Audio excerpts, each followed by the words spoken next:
In a modern convenience store nestled on a bustling urban corner, the air was thick with tension and unspoken truths of a divided society, reflecting the complex interplay between race, class, and community dynamics.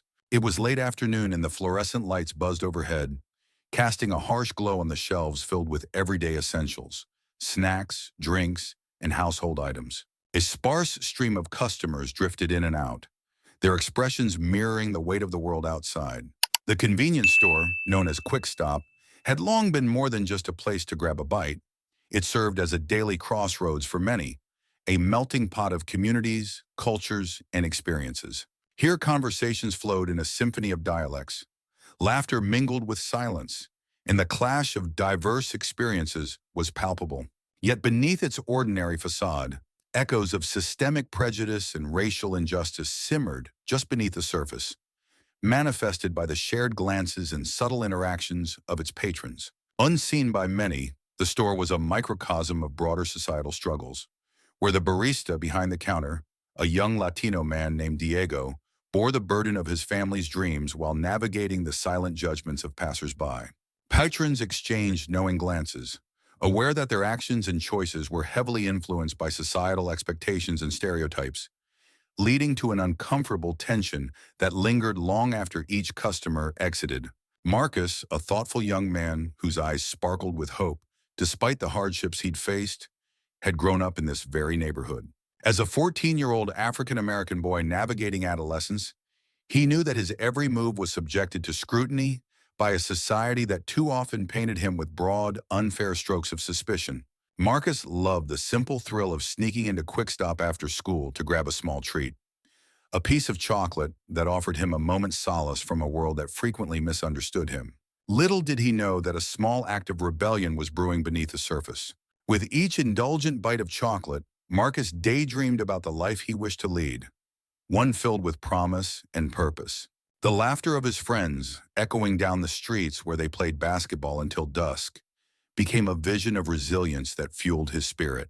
They often discussed their dreams, ranging from aspirations to be doctors or teachers, to the whimsical ambitions of becoming professional athletes or artists. Each conversation wove a tapestry of aspirations, starkly contrasting the often grim reality that surrounded them. This particular afternoon, as he savored the chocolate melting on his tongue, he noticed a group of younger kids playing soccer further down the block. They kicked the ball around with wild abandon, laughter bursting like fireworks in the air. A surge of nostalgia washed over him, reminding him of simpler days when such games consumed his thoughts and worries seemed minuscule. Yet he also felt a pang of responsibility, a fact of life that dawned upon him as he grew older. Marcus yearned to be a guiding light for these kids, to show them that they could rise above the challenges that life threw their way. The thought marinated in his mind like the aroma of his mother's cooking wafting through their small apartment. His mother had worked tirelessly to provide for him and his little sister, instilling values of hard work and perseverance in them. Yet within the often harsh confines of their environment, he had seen her frustrations, he had witnessed the dreams deferred, and the struggles that weighed heavily on their shoulders. So, it became a personal mission for Marcus to make a difference, to break the cycle of hopelessness that so many in his community felt trapped in. That evening, as the sun dipped below the horizon, painting the sky in hues of orange and purple, Marcus decided to unite the neighborhood kids for a community soccer match. They had no formal field or proper equipment, but a makeshift game on the cracked asphalt would suffice. As he gathered the boys and girls, their eyes brightened with excitement and anticipation. He spoke to them about teamwork, the beauty of mutual support, and most importantly, about believing in their dreams. In that moment, Marcus transformed from just another kid in the neighborhood to a mentor, igniting a spark of inspiration that glimmered in their hopeful eyes. As laughter and shouts filled the air, echoing off the nearby buildings, Marcus felt a warmth in his chest, a sense of belonging and purpose that he had long sought. Here, amidst the shouts of joy and the camaraderie, he could see the promise of change not just for himself, but for everyone around him. The weight of the world felt lighter as they played, reminding him that even in the face of adversity, community, hope, and dreams would always prevail. On this particular day, as the sun dipped below the horizon and the neon sign of Quick Stop flickered to life, Marcus had already entered the store. His heart pounded lightly in his chest as he scanned the shelves with wide, curious eyes. The gentle hum of an old radio mixed with the sound of a refrigerator's motor, creating a rhythm that seemed to underscore the anonymity and isolation that often clung to him. Across the store, Officer William Harding, a middle-aged white police officer with a reputation for keeping order in the city, was on patrol. In his crisp uniform and firm gaze, Officer Harding took his duty seriously, convinced that he played a crucial role in curbing petty crime and maintaining the safety of his community. Today, his path crossed with Marcus's mere presence, a decision that would ignite a confrontation rooted in deep-seated biases. Marcus browsed through the aisles, his hoodie pulled up against the chill of the store's air conditioning, a physical manifestation of how he often felt in public spaces, guarded and on edge. He had entered to grab a few essentials, yet the palpable tension surged through the air, fueled by the unspoken understanding that his presence, in conjunction with Officer Harding's watchful gaze, could easily escalate into something more contentious.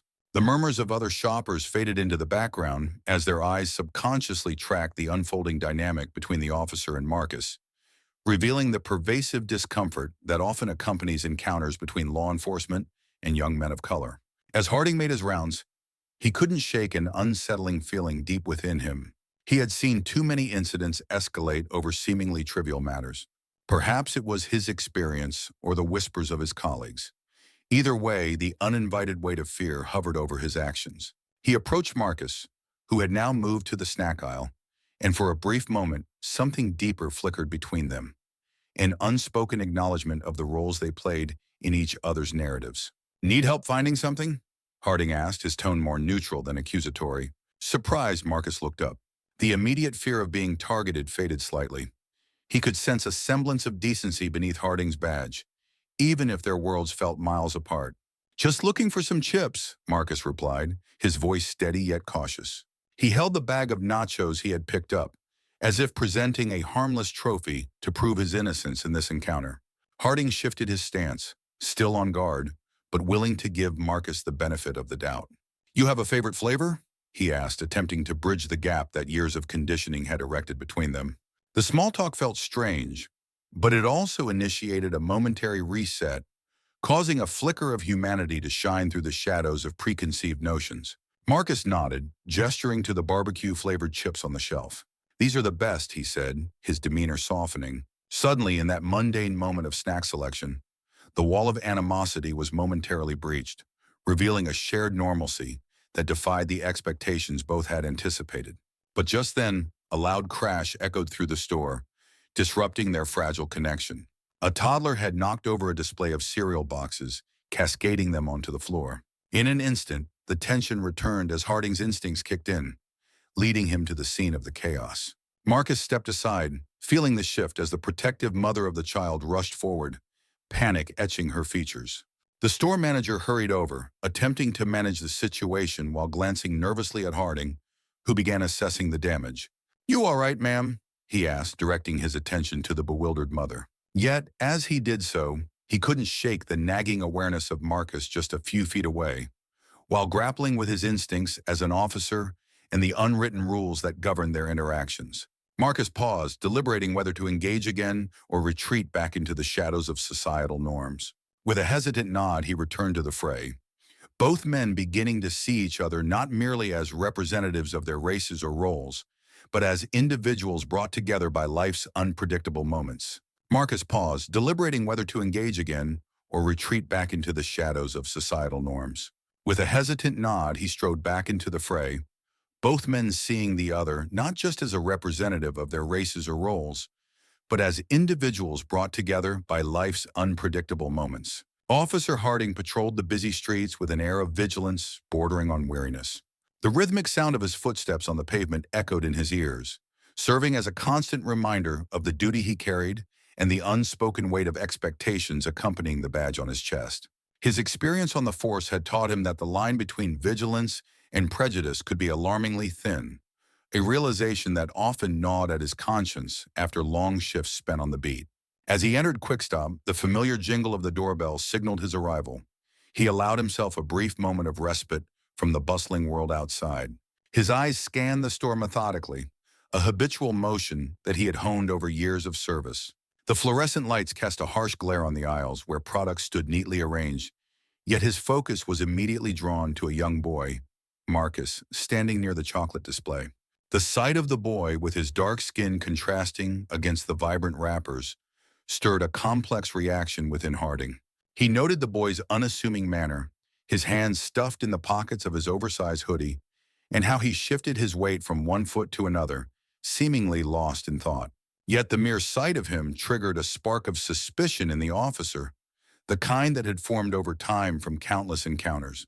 Harding's thoughts churned with images of stolen goods and misdeeds, even though there was little evidence to support such claims. It was a thought process shaped by the pervasive narratives he had learned to navigate. It felt instinctual and instinctively wrong. He felt the dichotomy within him growing stronger.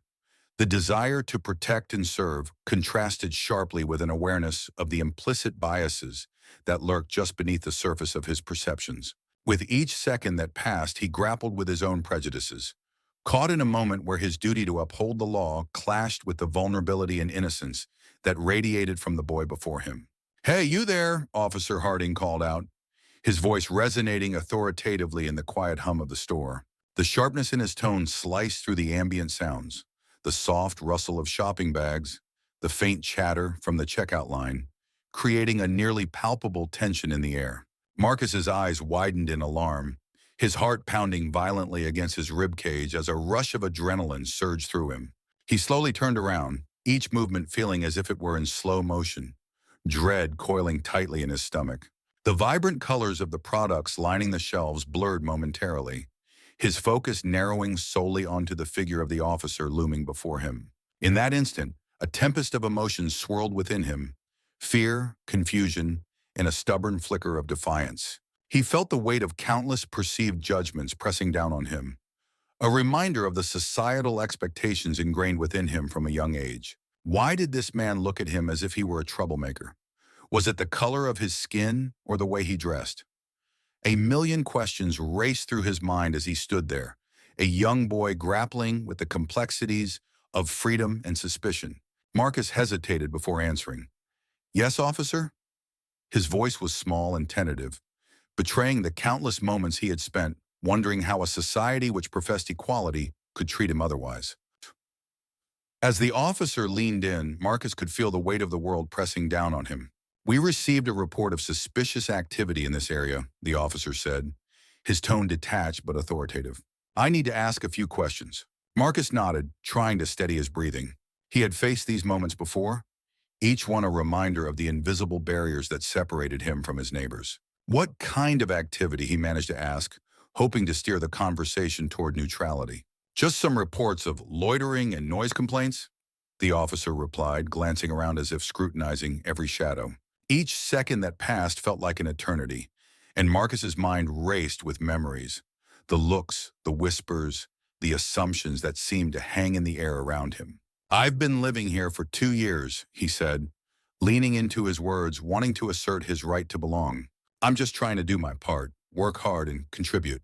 The officer paused, his eyes narrowing slightly as he assessed Marcus. It was a moment hung on a knife's edge, a fragile balance between understanding and judgment. "I understand, sir. Just trying to keep the peace." Peace. Curdio. The word echoed in Marcus's mind like a cruel joke. He longed for it, yet felt so often that the concept was an illusion, something extended to some, but withheld from others. As he looked into the officer's eyes, he caught a flicker of something he couldn't quite place, maybe empathy or uncertainty. "What if," he said, his voice barely above a whisper, "the peace we all seek isn't just about law and order, but about understanding and recognizing each other as equals?" The officer straightened, as if newly aware of the tension in the air. "It's not always that simple," he replied, but his tone lacked the sharp edge of authority. "We have duties to uphold." Marcus felt a spark of hope take root in that moment, however fragile it was. Perhaps this conversation could bridge a gap, show him that change is often born from uncomfortable dialogues. "Maybe we can start with a conversation," he offered carefully, "if you're willing." With those words, a renewed sense of possibility filled the space between them, and for the first time, Marcus felt like he wasn't just a number or a profile, but a person. And in that instant, he understood that sometimes confronting injustice begins with something as simple as a dialogue, one conversation at a time. Siwern. Officer Harding's tone was stern and laced with an undercurrent of distrust. "We have reason to believe that you might have taken something from the store, son," he said as he stepped closer, his eyes narrowing. "A piece of chocolate? Explain yourself." The store's fluorescent lighting seemed to glare down on them, as if illuminating an unspoken truth. The conversation was not just about a piece of chocolate, but a microcosm of larger systemic prejudices. Marcus felt as though his entire world was crumbling around him. I didn't take anything, officer. I was just looking at the chocolates," he stuttered, his voice trembling both out of fear and indignation. His heart raced as he struggled to maintain his composure in a situation that felt so unjust. "Why are you accusing me?" The desperation in his tone was palpable, echoing the frustration of countless moments when he had faced similar prejudices. Deep inside, Marcus harbored the painful weight of being misjudged solely for the color of his skin, a burden that felt both familiar and crushing. Every word from the officer echoed as an affirmation of all the prejudices he'd battled his entire life. Memories of the sneers from peers, the dismissive glances from shopkeepers, the cold shoulders in public places, each incident replaying in his mind like a cruel, never-ending loop. He wished for a chance to show that he was more than the stereotype he felt trapped by, yearning for recognition as an individual rather than a caricature in a deeply flawed narrative. To Officer Harding, the situation appeared starkly different. His mind was clouded by years of training and ingrained assumptions, shaped by countless hours shadowing seasoned officers, conveying a worldview steeped in caution and suspicion. In his eyes, youthful exuberance and the unfamiliarity of the neighborhood combined into a potent concoction signaling potential trouble. "It's not about your explanation, son," he replied sharply, his tone more a reflection of his internal conflict than the truth of the circumstance. "I have protocols to follow. If I believe you're guilty of even a petty theft, I must take you in until I can confirm your innocence." His voice, though firm, trembled ever so slightly with a subconscious uncertainty, one that he stubbornly ignored, even as the tension in the air thickened. He was acutely aware that each word could tip the scale of this young man's life, yet he felt anchored to a system that demanded adherence over empathy. The officer's grip on his flashlight tightened, illuminating the young man's face with a harsh, glaring light that painted him in shadow, reducing him to a mere suspect rather than a human being filled with hopes and dreams. As he surveyed the scene, Officer Harding couldn't shake the feeling that he was performing in a tragedy bound by an unyielding script, one where he was both the hero and unwitting antagonist in a story that played out far too often. Just another chapter in the larger tale of misunderstanding and fear. From behind the counter, Mr. Jenkins, the store's manager, watched the unfolding drama with a mixture of concern and resignation. His lined face bore the marks of years spent in the community, where he had witnessed too many similar incidents that challenged the very fabric of trust among neighbors. In each incident, he saw not just a confrontation, but an intricate dance of racial bias and societal misunderstanding that transformed a simple misunderstanding into an agonizing ordeal for both the accused and the accuser. He recalled the times when he himself had intervened, attempting to mediate situations that could easily spiral out of control. "Officer Harding, maybe we should review the security footage first, Mr. Jenkins suggested in a calm yet urgent tone, his words carefully chosen to convey both authority and a genuine desire for tranquility. It was a subtle plea, a request born not from a lack of confidence in the police force, but from a deep-seated understanding of the delicate balance required to ensure that justice is both seen and felt. As he spoke, his voice, though mild and steady, carried the weight of experience and a fervent wish to see fairness prevail, not just in this moment, but as a guiding principle for their shared community. In the corner of the store, a local resident named Angela had been quietly reading a magazine, her fingers absently tracing the glossy pages as she immersed herself in a different world. Her tranquil moment shattered as she tuned into the growing conversation, and her heart sank, filled with a profound sense of sorrow. "This isn't right," she whispered to herself, her eyes widening as she absorbed the mounting tension just a few feet away. Angela, a lifelong resident of the community, felt the sting of injustice deep within her soul. This incident was not just a fleeting moment. It served as a painful reminder of the fractures within their society, a society that too often allowed the insidious roots of bias to flourish, turning neighbor against neighbor, friend against friend. She thought of the countless times she had witnessed similar scenes, where fear and prejudice overshadowed the bonds that should unite them. Closing her eyes briefly, she wished fervently for the return of empathy to their community, a yearning for understanding that would allow them to confront their differences with compassion rather than conflict. As the voices around her grew more heated, Angela felt a surge of determination rise within her. She had seen too many of these encounters go unresolved, leaving wounds that festered instead of healing. What if she could be the one to bridge the gap? For years, she had worked with local youth, teaching them to appreciate their differences and turn discord into dialogue. Perhaps it was time to expand that effort beyond the walls of her classroom. "Excuse me," she interjected, her voice steady despite the tremors of anxiety beneath. Eyes turned toward her, a mix of curiosity and skepticism filling the air. "Can we take a moment to breathe? This isn't just a disagreement, it's a moment that could define who we are as a community. We have a choice to make right here, right now." The murmurs quieted and she felt a flicker of hope as the crowd's tension shifted, if only for an instant. Let's not forget that we're neighbors. We've shared sidewalks, parks, and events together. What if instead of arguing, we listened? A young man who had been arguing loudly just moments ago shifted uncomfortably. His gaze flickered to Angela, recognition of shared experiences warming his expression. "I know it's hard," Angela continued, her heart racing but her conviction unwavering. "But every one of us has a story. I can tell you about the time I was judged unfairly because of my beliefs. And you can share your experiences too.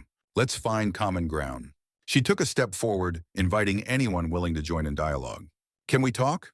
Slowly, people began to nod. Someone began to speak, cautiously at first, sharing a moment from their past that had shaped their views. As others joined in, Angela felt the walls of division begin to crack. Voices that had once clashed turned to whispers of understanding, grappling with the complexity of each other's experiences.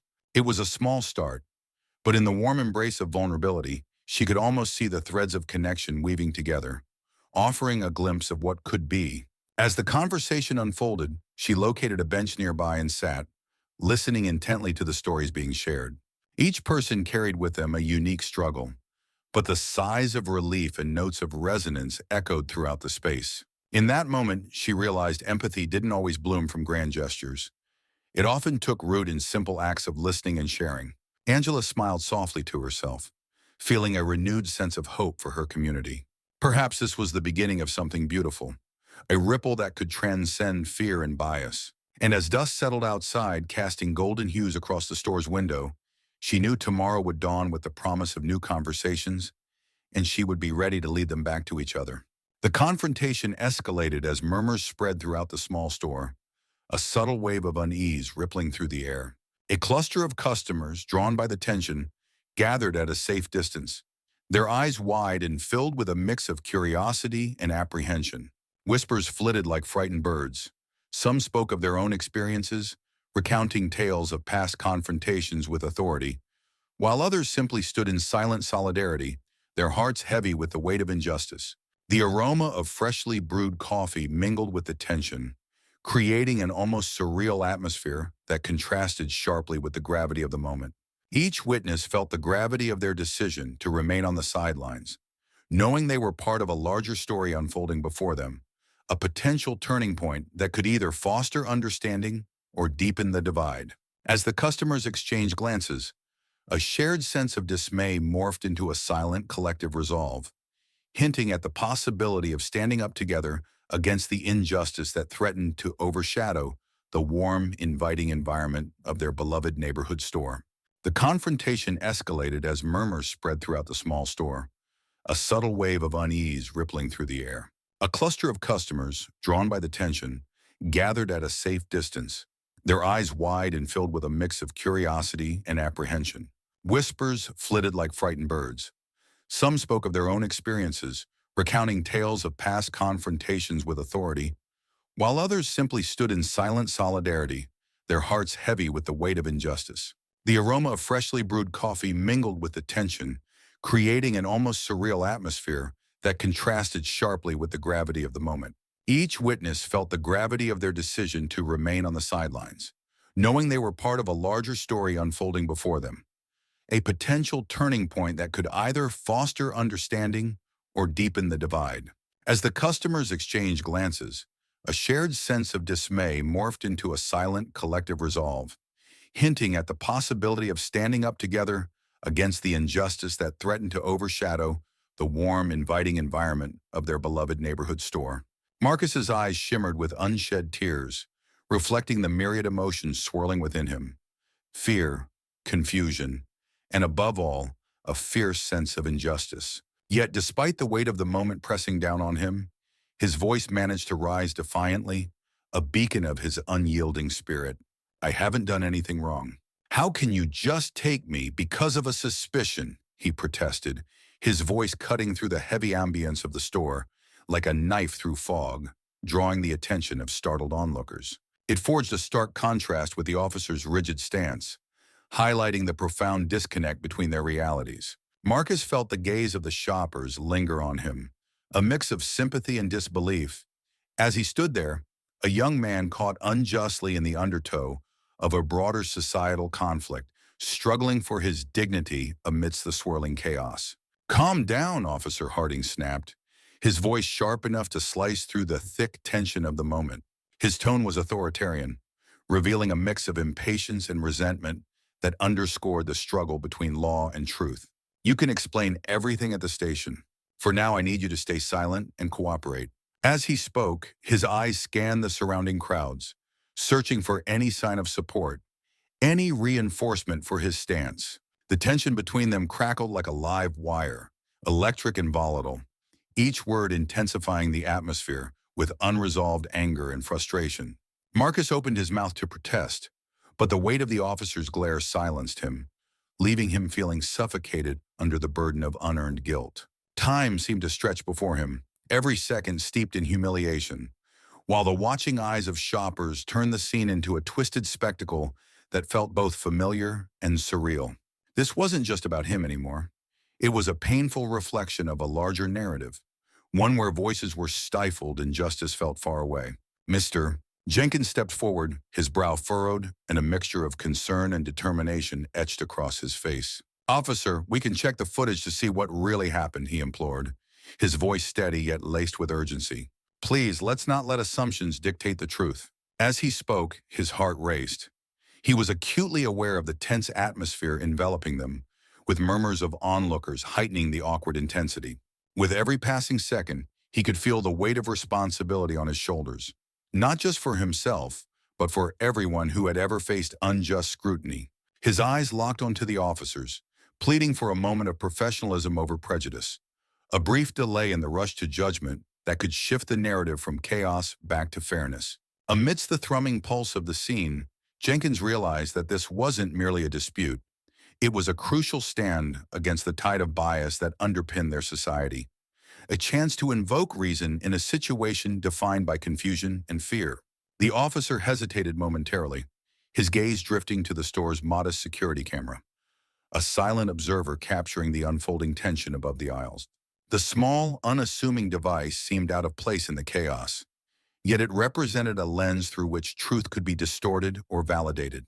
That brief moment of vulnerability was palpable, as if the weight of his actions pressed down on him, momentarily surfacing doubts about the righteousness of his authority.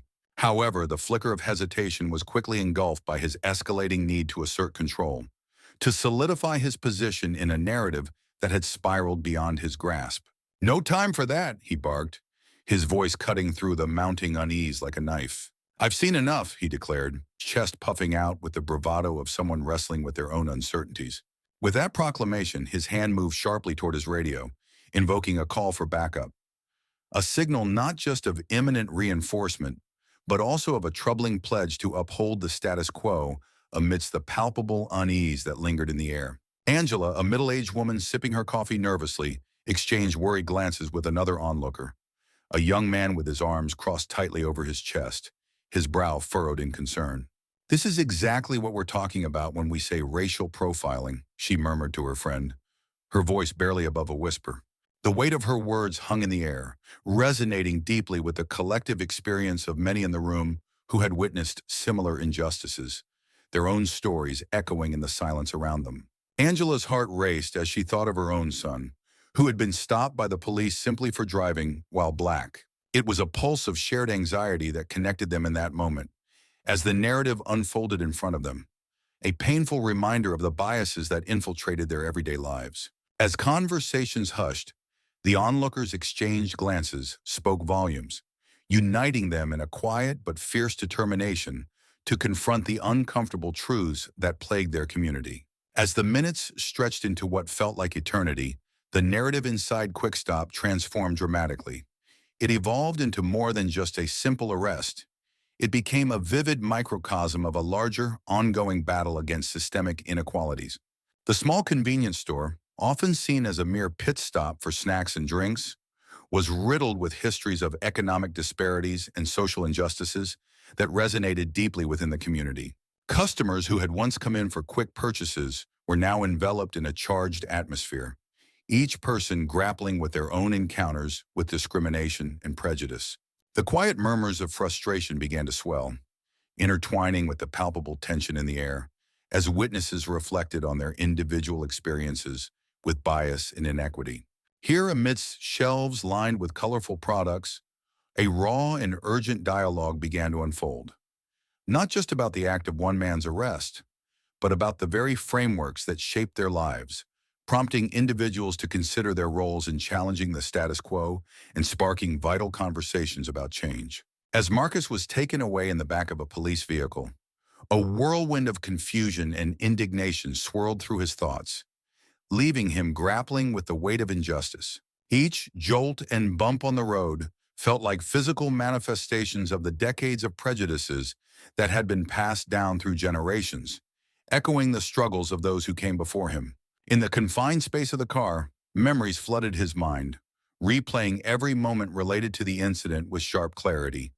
From his cautious steps into the store to the authoritative and uncompromising order barked by Officer Harding, he could almost hear the laughter of children enjoying chocolate treats just moments before, a stark contrast to his current reality, one rife with misunderstanding and assumptions. Each fleeting thought was tinged with bitterness as he pondered the insidious stereotypes that all too often ensnared him at every turn, further fueling his sense of alienation in a world that judged him by the color of his skin rather than the content of his character, trapping him within a cyclical narrative of discrimination. Marcus's reflections. I feel crushed by the weight of assumptions I didn't commit, he thought bitterly, the corners of his mouth twisting in frustration.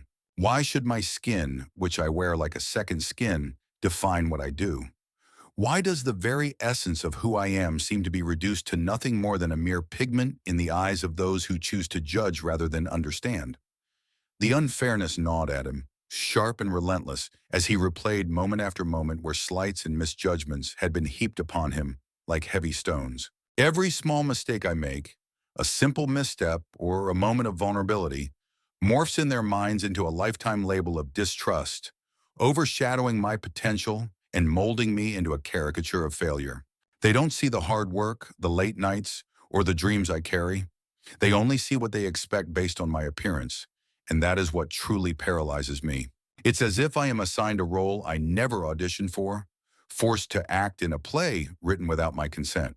In the precinct, while Marcus sat quietly in the holding area, his mind was a tempest of conflicting emotions, each thought colliding with the next like waves crashing against a rocky shore.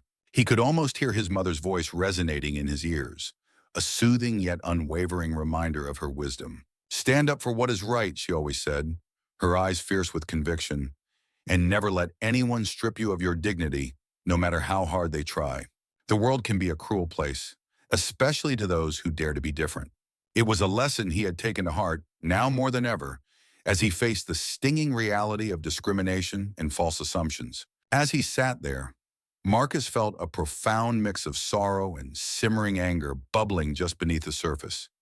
Anger directed not only at the injustices he had endured, but also at a system designed to uphold and perpetuate these damaging stereotypes. The fluorescent lights above buzzed incessantly, casting harsh shadows that seemed to echo the weight of the world on his shoulders. He thought of his peers who had come before him. How many stories had gone untold? How many voices had been silenced by prejudiced perceptions? For him, this moment was more than just a personal affront. It symbolized a larger battle against a society that often failed to see the depth of an individual beyond the confines of their appearance. With each passing second, Marcus felt the fire of his resolve grow stronger. He wouldn't let the narrative dictated by others define him. The long nights spent studying, the challenges overcome, and the dreams he harbored were all parts of a larger tapestry, a tapestry that showcased resilience, hope, and an unyielding desire for justice. As he held on to that vision, he understood that despite the oppressive pressure of societal expectations, he had the power to reshape the story that was being told.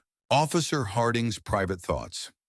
Meanwhile, in his patrol car outside the precinct, Officer Harding wrestled with uneasy guilt that gnawed at his conscience. Am I doing the right thing? Is my duty compromised by prejudice? He wondered silently, his breath fogging up the windshield as the cold air seeped into the vehicle. Despite his years on the force, where discipline and authority were paramount, the stern facade he maintained began to crack, and uncertainty infiltrated the crevices of his hardened exterior. Deep in his heart, the officer harbored vivid memories of his own tumultuous upbringing in a neighborhood marked by systemic mistrust and a palpable sense of hardship. He recalled the palpable fear that had hung in the air during his own adolescence, the nights filled with sirens and shadows that danced menacingly just beyond the streetlights. Yet in a world where toughness was revered, those memories rarely emerged as a basis for compassion in his professional life. The uniform he wore felt increasingly like a barrier, separating him from the very community he had once known, as if each badge and firearm he donned was a reminder of the power he wielded, but also the distance it created between him and those he vowed to protect. He felt the weight of his badge, not as a symbol of authority, but as a chain linking him to a system that often failed to understand or empathize with the people it served. Officer Harding shifted uncomfortably in his seat, realizing that the decisions he made in moments of tension could echo far beyond the badge and into the lives of individuals he barely knew. Did he truly represent justice, or was he merely perpetuating a cycle of distrust? As he pondered his role in this complex interplay of duty and morality, a deep urgency stirred within him, compelling him to seek a clearer path that bridged the gap between the badge and the humanity he once felt so tethered to. Mr. Jenkins's regret. Back at Quick Stop, the fluorescent lights flickered above, casting long shadows across the aisles as Mr. Jenkins was left with a deep sense of regret that wrapped around him like a heavy cloak. We can't let incidents like this define us, he confided to an employee, his voice low and filled with concern, as he shut the store's doors with a soft click that resonated in the stillness of the night. There was a palpable tension in the air, a quiet resonance of what had transpired just hours before, lingering in the corners of their community. I want to believe that we're here to help everyone, he continued, his brow furrowing as he spoke. But sometimes it feels as though the rules are pre-written by a bias that we simply can't ignore. He glanced out the window where the streetlights illuminated empty sidewalks. Memories of laughter and camaraderie, now overshadowed by mistrust. The weight of his position pressed heavily on his shoulders, a reminder that with the title of manager came not just responsibility, but the innate struggle to balance fairness amidst a world that often chose to overlook it.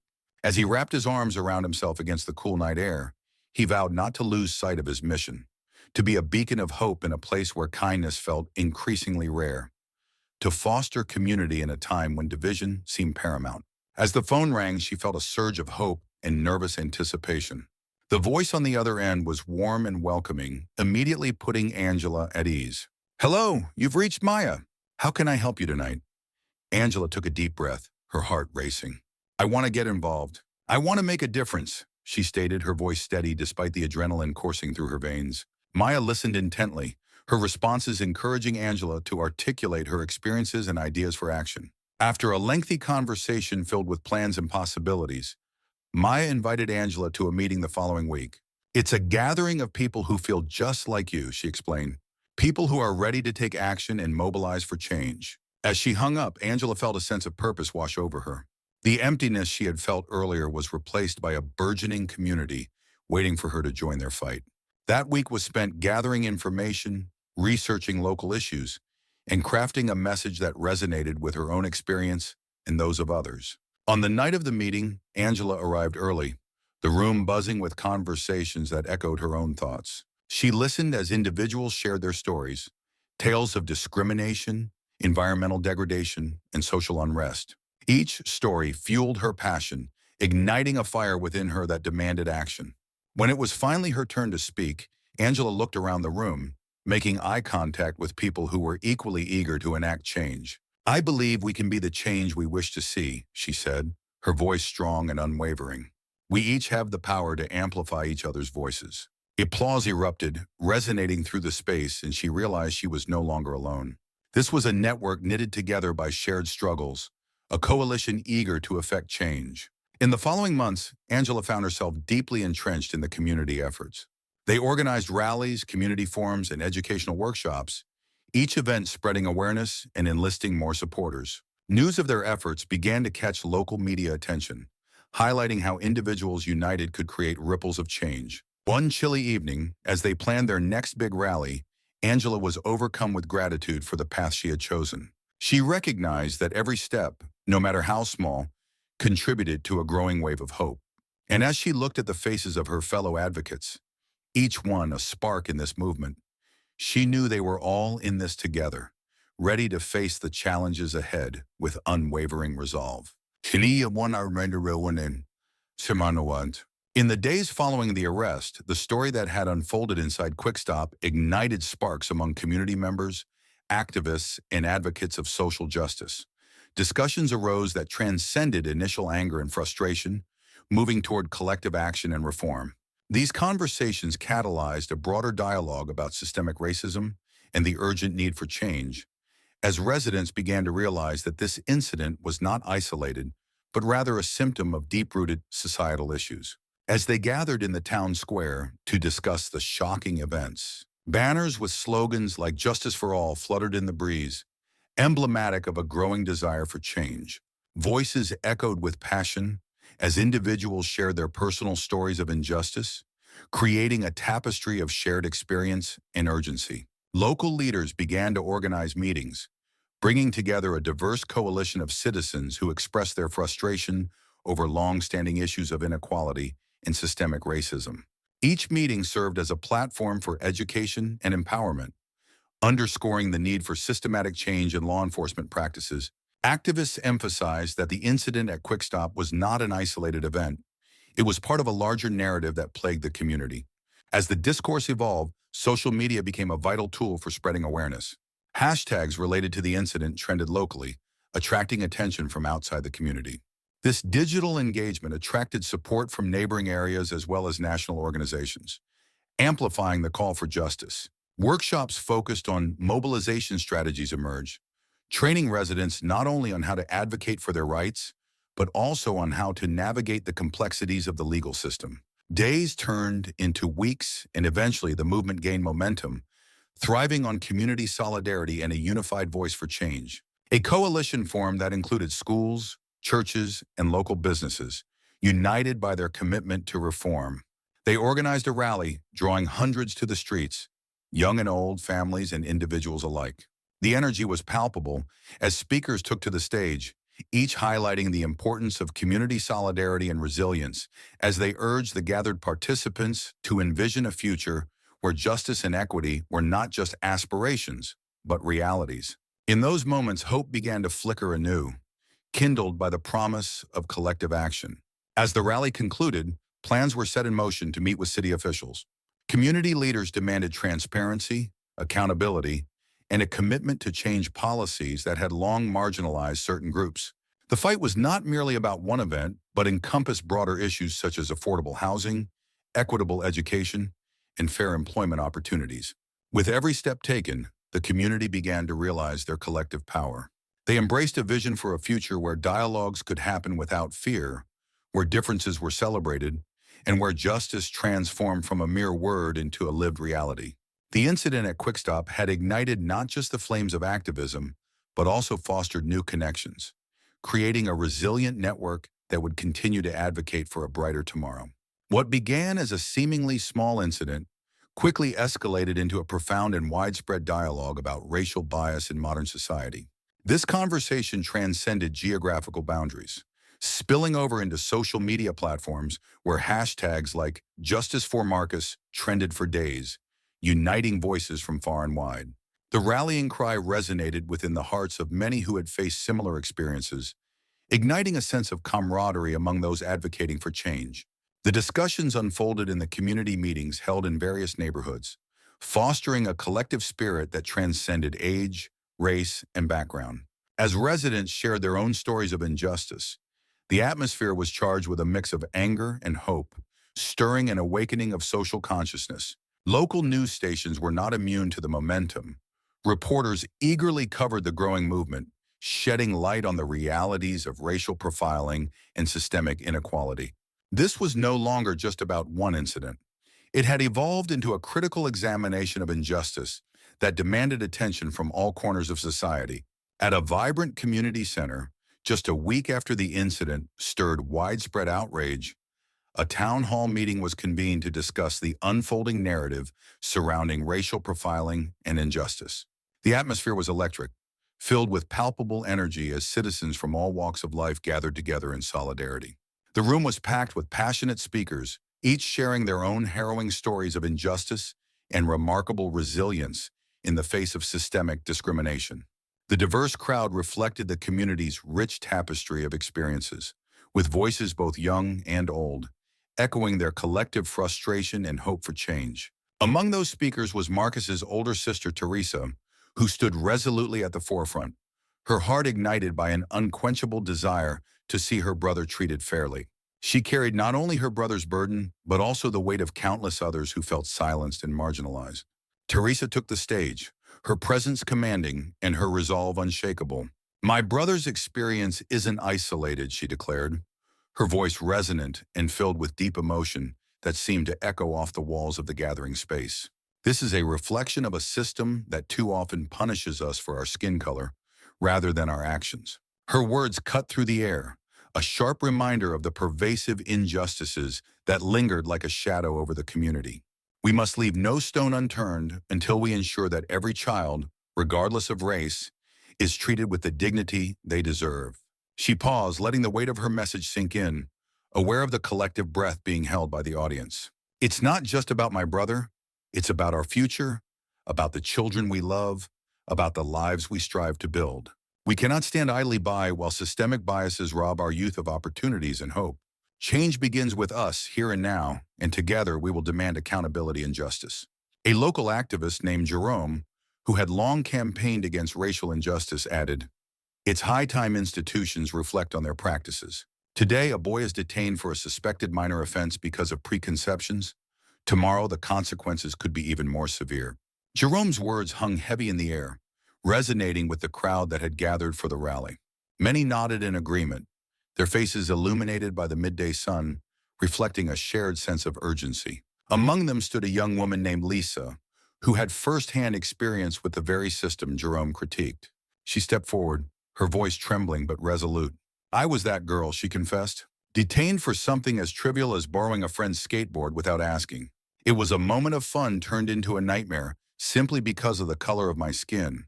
Her revelation stirred whispers throughout the crowd. "If we don't challenge these narratives," Lisa continued, "how many more lives will be shattered? We need to hold our leaders accountable. This isn't just about policy, it's about our humanity and the dignity every individual deserves." As her words resonated, the atmosphere shifted. People raised their voices in agreement, chanting, "Justice for all." It was a collective roar that echoed through the streets, demanding change. Jerome noticed the spark of hope igniting in the eyes of the younger generation, recognizing that passion could fuel a powerful movement. He stepped back into the fray, understanding that their solidarity was the greatest weapon they possessed. As the rally progressed, various speakers from different backgrounds shared their stories. Each narrative wove a tapestry of resilience, highlighting systemic flaws and calling for actionable change. One speaker, an elder named Mr. Thompson, emphasized the importance of education as a tool for liberation. "Knowledge is power, my friends," he urged. "We must empower our youth to question, to learn, and to fight the narratives that seek to keep them down. The crowd erupted in applause, invigorated by his wisdom. People began discussing strategies for civic engagement, planning workshops and forming coalitions to amplify their voices. It was clear that the movement was more than just a moment. It was evolving into a sustained effort to dismantle long-standing prejudices and systemic barriers. As the sun set, casting a golden glow over the gathering, Jerome felt a renewed sense of purpose. He knew that change would not come overnight, but with unwavering commitment and community solidarity, they could pave the way toward a more just future. The air crackled with energy, a testament to the belief that together they could rewrite the narrative, one story at a time. The meeting continued for hours, fueled by a palpable passion that filled the room with urgency and determination. Impassioned exchanges ricocheted off the walls, each voice rising in a symphony of frustration and hope, igniting spirited debates about the systemic issues at hand. Attendees rallied around calls for concrete measures, which included comprehensive retraining programs for police officers to address bias in their interactions and the establishment of transparent protocols that would allow for thorough investigations into troubling incidents, like the one that had occurred at Quick Stop. As community members shared harrowing personal experiences of being unfairly targeted, the atmosphere shifted. Their heartfelt stories interwove to create a powerful tapestry of resilience. Each recounting added depth to the collective narrative, highlighting not just the injustices faced, but also a fervent commitment to demand accountability from those in power. The room echoed with echoes of determination, as individuals vowed to stand united against the injustices that had haunted their lives, becoming a lighthouse of hope for future generations to come. In a small, tearful moment that epitomized the personal toll of institutional racism, a young parent recounted the harrowing experience her family endured when her child was unjustly accused of wrongdoing, solely based on the color of his skin and the way he looked. "When will our society see beyond superficial traits?" she asked softly, her voice breaking as she recalled the pain of those memories. Her eyes glistened with unshed tears as she shared how that incident forever altered their lives. It instilled a deep sense of fear and helplessness in a child who should have felt safe and protected.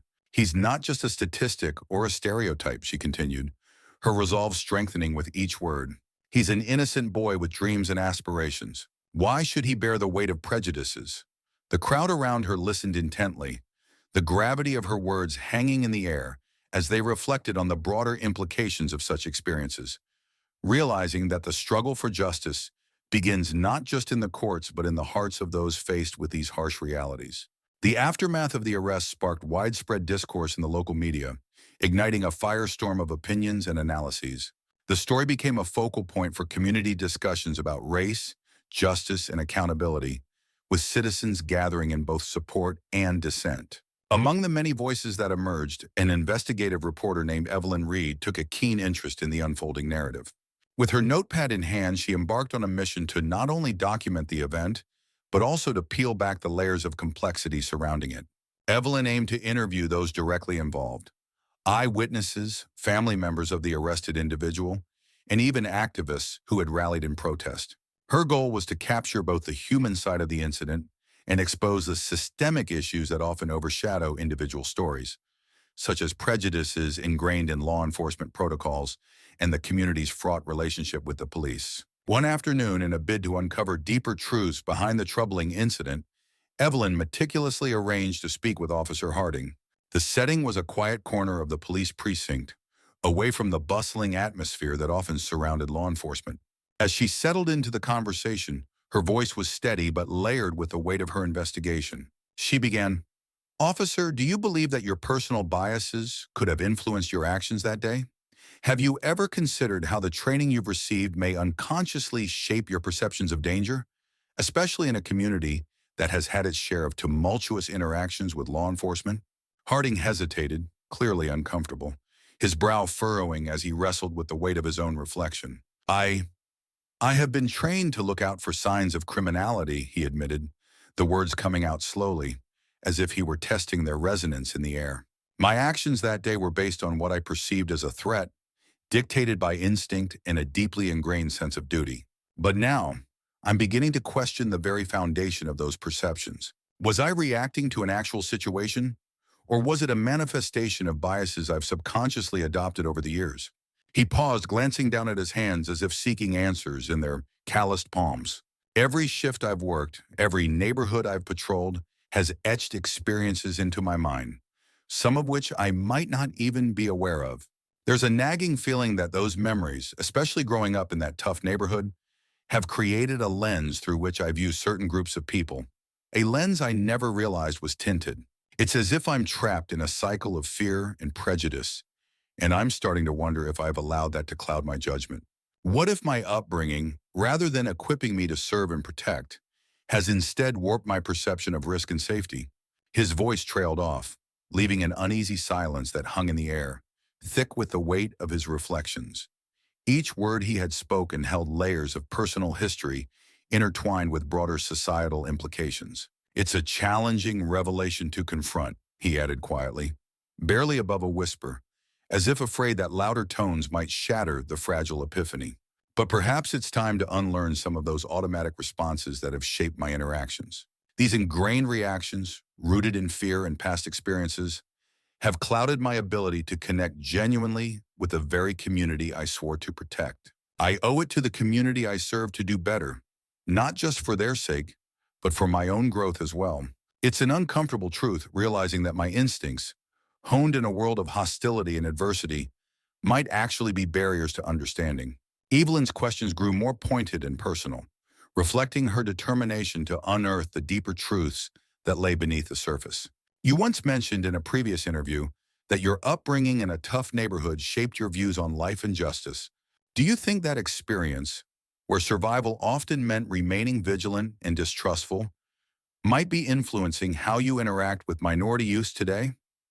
Her voice was gentle yet insistent, each word carefully chosen to encourage Officer Harding to confront the hidden biases that may have woven themselves into his interactions. She recognized the complexity of his past, how the scars of his own experiences could cloud the lens through which he viewed a new generation, and she sought to unravel those threads, hoping for a moment of clarity in a conversation steeped in complexity. Officer Harding lowered his gaze, visibly wrestling with an internal conflict that had haunted him for years. His voice, laden with vulnerability, was subdued as he replied, "I suppose my past has made me cautious, perhaps overly so. The weight of the choices I've made and the lives I've witnessed unraveling have instilled a relentless wariness within me. But it's difficult to accept that this caution, which I perceive as a protective shield, might be misinterpreted as prejudice. I fear that those I am meant to serve see my vigilance not as a commitment to their safety, but as a barrier that divides us." He paused, allowing the gravity of his sentiments to hang in the air, hoping that Evelyn could glimpse the tender soul beneath the armor forged by his experiences. Later that same week, Evelyn visited Marcus's family. In the modest living room of their home, laden with memories and quiet resilience, Marcus's mother tearfully recounted the painful ordeal. "My child did nothing wrong," she said, her voice tinged with both sorrow and fiery determination. "Each time I hear of incidents like this, it's as if our entire identity is dismissed and bombarded with suspicion." As Evelyn listened, she felt the weight of the moment pressing against her chest, making it hard to breathe.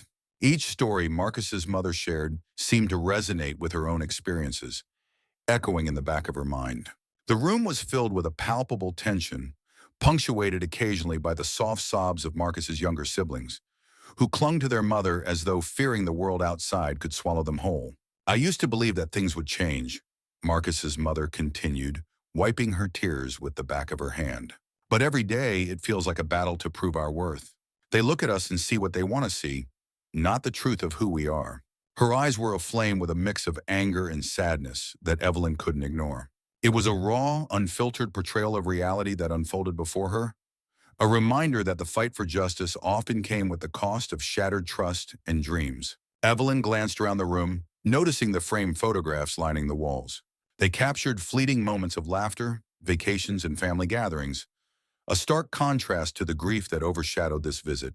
Each picture seemed to tell a story of love and togetherness, now marred by the recent tragedy that had struck their lives.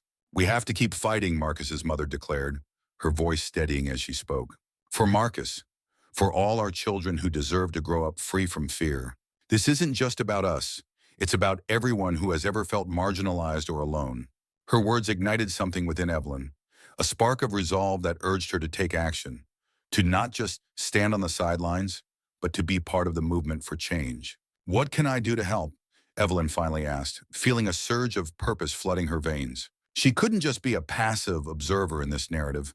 She wanted to play a role, however small it might be. A flicker of surprise danced across Marcus's mother's face, quickly replaced by gratitude. We need voices like yours. We need allies in the fight against injustice.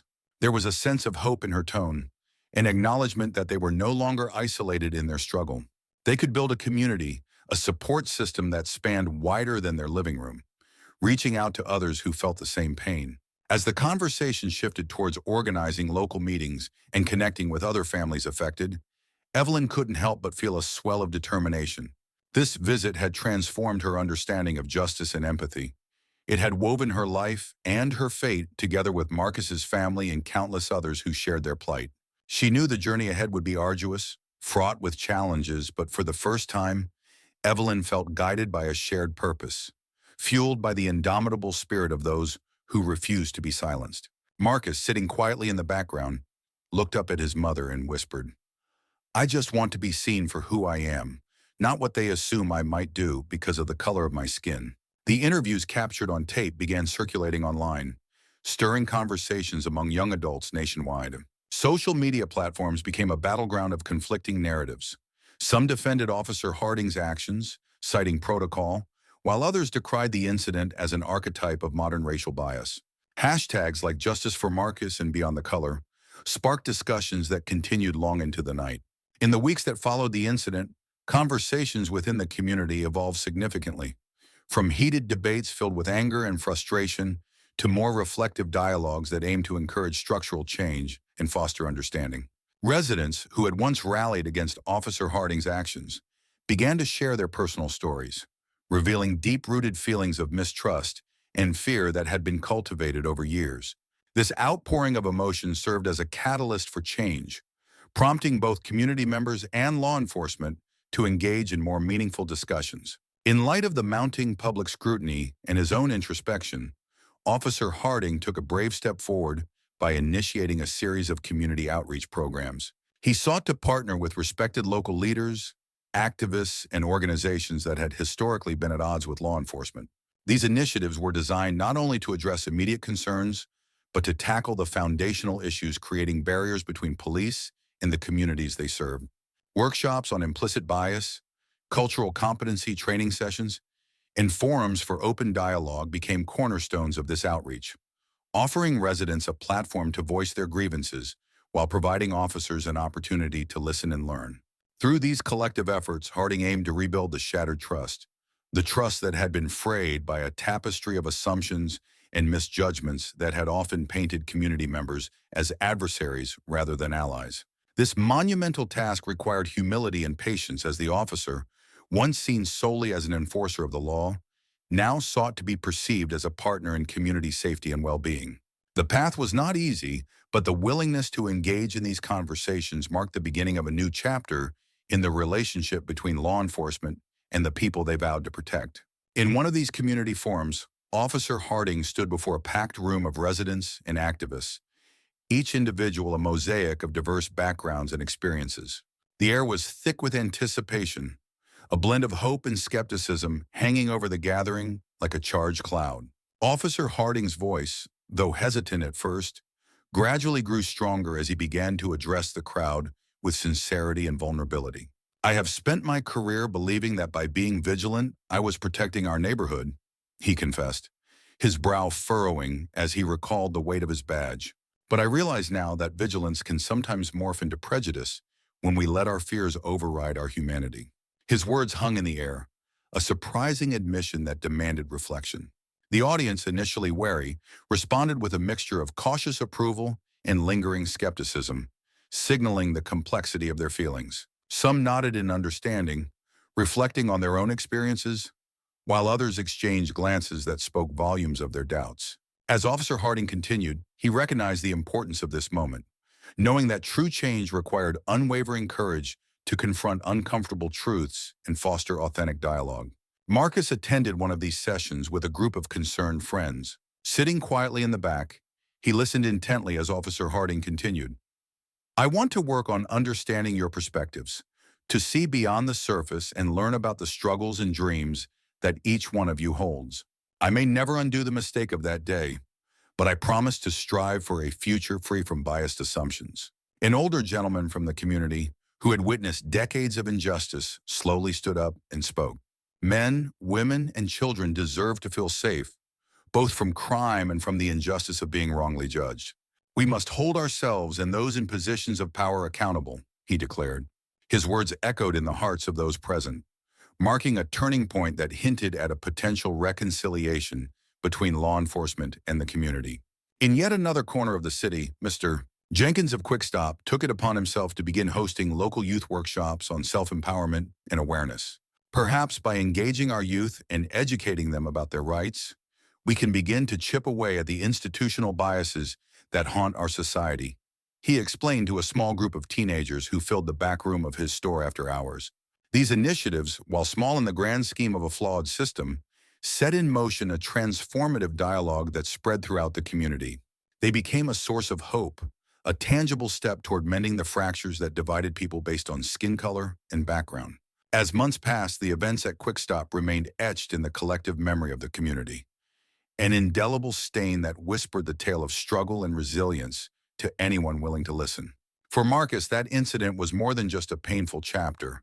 It represented a pivotal moment in his journey, a flashpoint that illuminated the complexities of his identity and the systemic injustices that permeated society. Each day, as he walked past the convenience store, he carried a cautious awareness of the shadows of the past that lingered nearby. But surprisingly, he also felt fortified with a newfound strength that surged from deep within. This strength was not merely a reaction to the trauma he endured. It was a profound transformation, a conversion of pain into purpose. The arrest had not broken him. Instead, it had ignited an inner voice, one that was determined to rise above the narratives of victimhood. It became a powerful story of struggle, injustice, and the relentless quest for equality, a story he felt compelled to share with those around him. With each retelling, Marcus found himself not only healing, but also empowering others. It transformed from a solitary experience into a collective movement, fostering a sense of unity and solidarity among his peers. His voice resonated with those who had faced similar injustices, and together they formed a chorus advocating for change, a rallying cry that echoed within the walls of their schools and beyond, sprawling into the heart of their community. In this way, what once seemed like a defeat became an opportunity to inspire hope and incite action, redefining resilience in the face of adversity. In school, Marcus found allies among teachers and peers who recognized the insidious nature of racial bias. Class discussions transformed into forums of honest debate. In one such classroom conversation, a teacher named Miss Rivera asked, "How can we create a society where every person is truly seen for who they are?" The question lingered in the air as students from diverse backgrounds shared experiences, weaving a tapestry of empathy and understanding. Meanwhile, Officer Harding continued his internal struggle. At night, alone in his modest home, he would replay the confrontation in his mind. Was I so blinded by fear and assumptions that I missed the reality of a young soul simply trying to enjoy a moment of pleasure? He would ask himself in the quiet hours of the night. His dreams, once filled with images of law and order, were now haunted by the faces of those he had unintentionally harmed. Community leaders, activists, and even some in the police force began to openly acknowledge the need for reform and healing. In a series of town hall meetings, discussions about racial profiling, the rights of young citizens, and strategies for bridging the gap between law enforcement and the community became passionate and transformative. One chilly evening, Angela, the customer who had witnessed the original incident with such quiet sadness, organized a candlelight vigil outside Quick Stop. "We stand here not to censure one person, but to illuminate the path toward a future where no child is judged solely by their skin," she said, her voice carrying the collective hope and sorrow of the community. As the flames flickered in the cool night, casting elongated shadows on the pavement, each person present felt an unspoken connection that threaded through the crowd, binding them together in their shared resolve. The light danced upon their faces, illuminating not just their features, but also the deep-seated passions that lay within each heart. With every flicker of flame, they vowed silently that the pain of injustice would serve as a stepping stone toward a brighter future.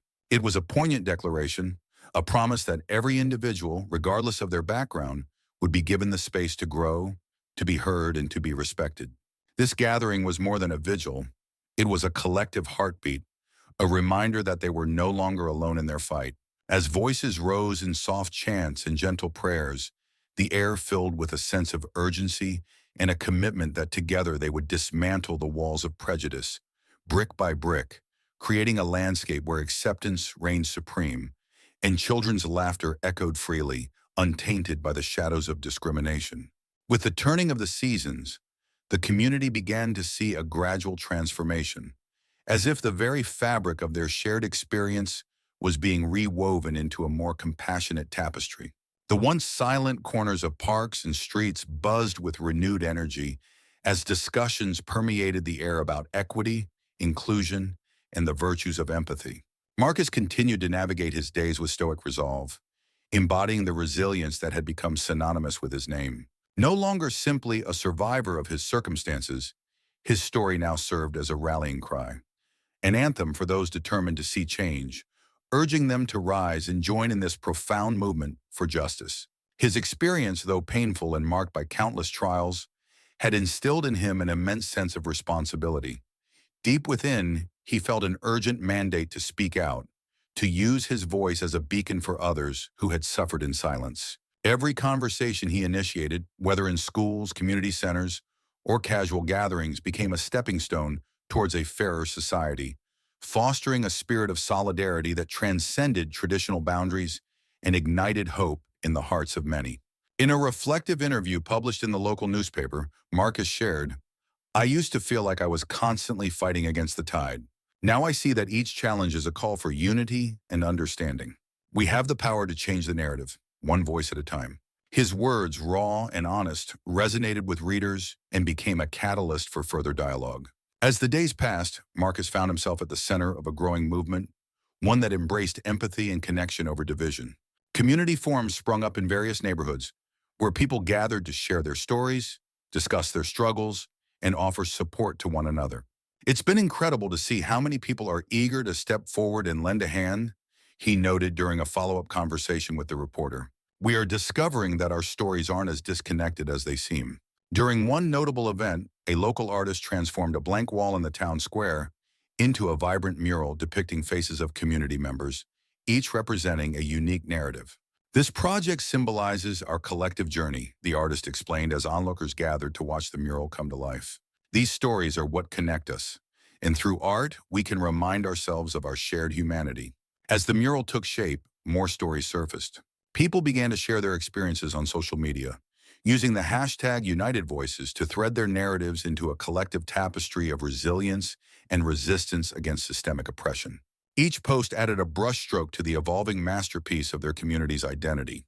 Young and old, from different backgrounds and walks of life, the resonance of Marcus's words echoed throughout. "Together, we can rewrite the stories that often divide us," one teenager emphasized in a video post that quickly went viral, demonstrating the community's commitment to unity and understanding. The initiative didn't just stop at art.